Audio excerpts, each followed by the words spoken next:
10 অক্টোবৰৰ দিনাখন আমি আপোনালোকৰ হাতত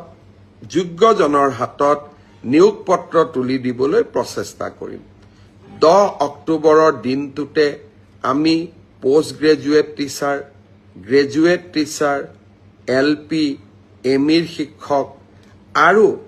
স্বাস্থ্য বিভাগৰ বিভিন্ন পৰীক্ষাত উত্তীৰ্ণ হোৱা আৰু ADREৰ পৰীক্ষাত উত্তীৰ্ণ হোৱা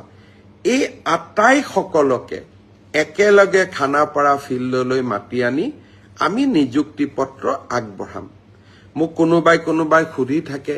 পুলিচৰ ৰিজাল্ট কেতিয়া দিব সকলো ৰিজাল্ট আমি এনেকে দিম যাতে আপোনালোকৰ হাতত আমি 10 অক্টোবৰৰ দিনাখন আমাৰ নিযুক্তি পত্ৰ আমি হাতত তুলি দিব পাৰো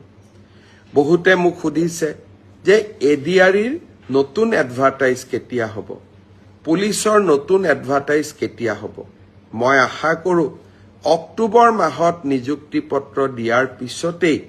আমি নৱেম্বৰ মাহত নিশ্চয় আকৌ চৰকাৰী চাকৰিৰ বিজ্ঞাপন দিবলৈ সক্ষম হ'ম